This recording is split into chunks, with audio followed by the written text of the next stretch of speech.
নমো ভগবতে বাসুদেবায় নমঃ। আপনাদের সবাইকে আপনাদের প্রিয় পরিবার আরাধনায় সাদর অভ্যর্থনা।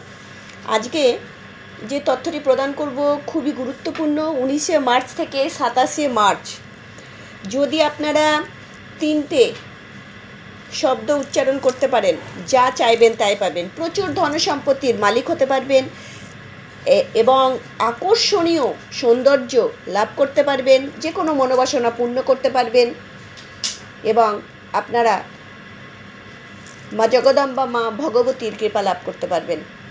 কিভাবে করবেন, কেন করবেন সে সম্পর্কে আপনাদেরকে জানাবো। তার আগে যারা চ্যানেলটি এখনও সাবস্ক্রাইব করে উঠতে পারেননি তাদেরকে অনুরোধ করব চ্যানেলটি সাবস্ক্রাইব করে পাশে থাকা বেল আইকনটি ক্লিক করবেন। আমাদের ভিডিও ভালো লাগলে লাইক করবেন, শেয়ার করবেন, ভিডিওটি অবশ্যই শেষ পর্যন্ত দেখবেন এবং প্রচুর শেয়ার করুন। প্রত্যেকের জীবন যেন সুন্দর থেকে সুন্দরতর হয়ে ওঠে, এই কামনাই করা উচিত। দেখুন, 19শে মার্চ থেকে 27শে মার্চ 27শে মার্চ রামনবমী পড়ছে এই দিন। এই যে 19শে মার্চ থেকে 27শে মার্চ একটা অভূতপূর্ণ ঘটনা ঘটবে আপনাদের জীবনে। কেন বলুন তো? নবরাত্রি চলবে। হ্যাঁ, বছরে 4বার নবরাত্রি আসে, 2বার প্রকট যেটাকে মুখ্য নবরাত্রি ধরা হয়, আর 2বার গুপ্ত।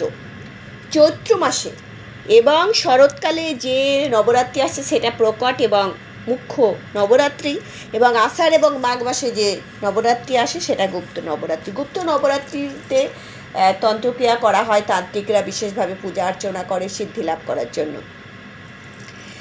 এই যে প্রকট নবরাত্রি, এই নবরাত্রি চলবে 19শে মার্চ থেকে 27শে মার্চ।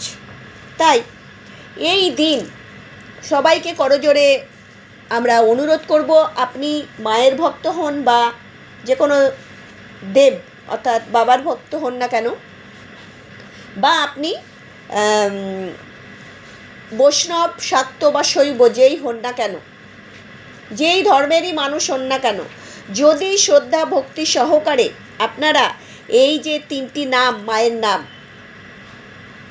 আপনারা সমানে বলতে থাকেন, তাহলে প্রচুর ধনসম্পত্তি লাভ করবেন, আকর্ষণীয় সৌন্দর্য বৃদ্ধি হবে, মনোবাসনা আপনাদের পূর্ণ হবে, যা চাইবেন তাই পাবেন এবং আপনারা মা ভগবতী, মা জগদম্বা, মা জগদ্ধাত্রী তার কৃপা লাভ করতে পারবেন, তার স্নেহ ধন্য বা ধন্যা হতে পারবেন। একটি কথা বলে রাখি,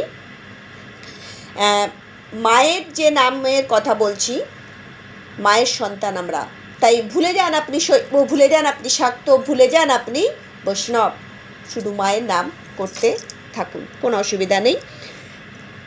নবরাত্রি আলাদা, কিন্তু আমাদের জীবনে একটা প্রভাব ফেলে।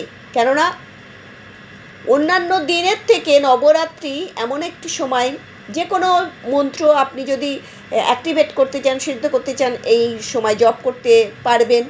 আর রাম রক্ষা স্তোত্রম যদি জপ করেন সোনায় সোহাগা, তাহলে হয়ে যাবে বাল্লে বাল্লে, আপনাকে কেউ কিচ্ছু করতে পারবে না, একটা চুল পর্যন্ত ছুঁতে পারবে না, বর্ম তৈরি হয়ে যাবে। রাম রক্ষা স্তোত্রম এত বড় একটা কি আপনাকে শিল্ডের মতন ঘিরে রাখবে। আর আপনি এই যে 19শে মার্চ থেকে 27শে মার্চ অবশ্যই আপনাদেরকে বলবো যে যারা মায়ের পূজা করছেন, ঘর স্থাপন করছেন, কোনো অসুবিধা নেই, তারাও করুন, যারা করছেন না তারাও করুন। তবে একটি কথা বলে রাখি, এই যে নাম বলছি শুদ্ধভাবে করার চেষ্টা করবেন, যে কোনো অবস্থাতে করতে পারবেন, কোনো অসুবিধা নেই।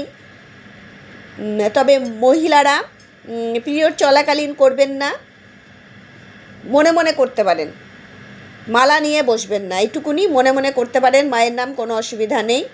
আর সবাই করতে পারেন, মনে মনে করুন, কোনো অসুবিধা নেই। বলবেন সর্বচক্রেশ্বরী, সর্বচক্রেশ্বরী নম, সর্বচক্রেশ্বরী নম, নম সর্বচক্রেশ্বরী নম।